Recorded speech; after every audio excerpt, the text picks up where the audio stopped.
Police mafia যোগসাজশেই রাজ্যে চলছিল কয়লা পাচারের সিন্ডিকেট। কয়লা পাচারের প্রোটেকশন দিয়ে প্রচুর টাকা ঘুষ নিতেন বারাবণী থানার প্রাক্তন ওসি মনোরঞ্জন মণ্ডল।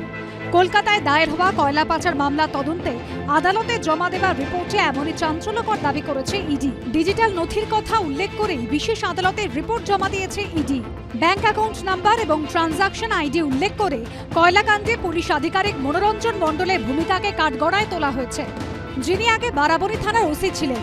গত 27শে জানুয়ারি মনোরঞ্জন মণ্ডলকে বুদবুদ থানার ওসির দায়িত্ব দেওয়া হয়েছিল, কিন্তু তিনি দায়িত্বভার নেওয়ার আগে 3রা ফেব্রুয়ারি কয়লাকাণ্ডে তার বাড়িতে তল্লাশির ঘটনা ঘটে। মঙ্গলবার নতুন নির্দেশিকায় তাকে ফের আসানসোল দুর্গাপুরের স্পেশাল ব্রাঞ্চে পোস্টিং দেওয়া হয়েছে। তার সম্পর্কে আদালতে জমা দেওয়া রিপোর্টে ইডির তরফে দাবি করা হয়েছে মনোরঞ্জন মণ্ডলের ব্যাংক অ্যাকাউন্টে বিপুল পরিমাণ ঘুষের টাকা ঢুকেছে। শুধুমাত্র ক্যাশের টাকা নয়, অ্যাকাউন্টের মাধ্যমে কিন্তু কোটি কোটি ঘুষের টাকা কিন্তু নেওয়া হয়েছে।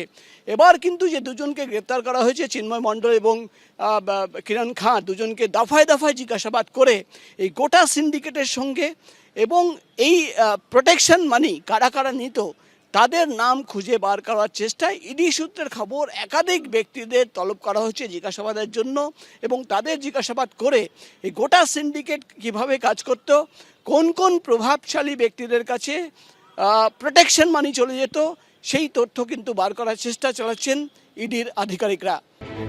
ইডির দাবি, হোয়াটসঅ্যাপ চ্যাটে মনোরঞ্জন মণ্ডল একটি 1 কোটি টাকার চেকের ছবি শেয়ার করেছিলেন, যেখানে অ্যাকাউন্ট হোল্ডার হিসেবে নাম রয়েছে ধৃত কয়লা মাফিয়া চিন্ময় মণ্ডল এবং তার সহযোগী প্রদীপ দত্তের। আদালতে জমা দেওয়া রিপোর্টে ব্যাংক স্টেটমেন্ট উল্লেখ করে ইডির দাবি, 2025 সালে 10ই নভেম্বর 1.5 কোটি টাকার চেক জমা পড়েছে প্রবীণ দত্তের অ্যাকাউন্টে।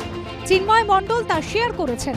রিপোর্টে ইডির তরফে দাবি করা হয়েছে বারাবণী থানায় থাকাকালীন চিন্ময় মণ্ডল, কিরণ খাঁ, প্রবীণ দত্ত এদের মাধ্যমে ঘুষের টাকা নিতেন রাজ্য পুলিশের আধিকারিক মনোরঞ্জন মণ্ডল।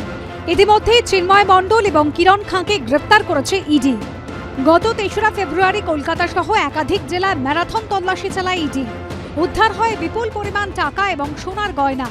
তল্লাশি চালানো হয় আসানসোল দুর্গাপুর কমিশনারেটের সাব ইন্সপেক্টর মনোরঞ্জন মণ্ডলের বাড়িতে। কেন্দ্রীয় এজেন্সির তরফে দাবি করা হয়, অভিযুক্তদের মোবাইল ফোন ঘেঁটে যেসব হোয়াটসঅ্যাপ চ্যাট তারা পেয়েছেন তাতে কয়লা দুর্নীতির ব্লুপ্রিন্ট স্পষ্ট।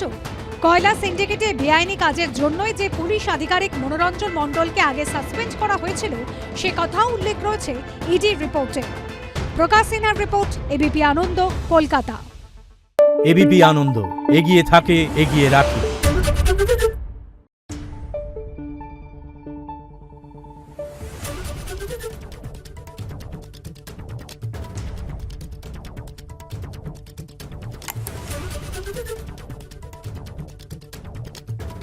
Thank you.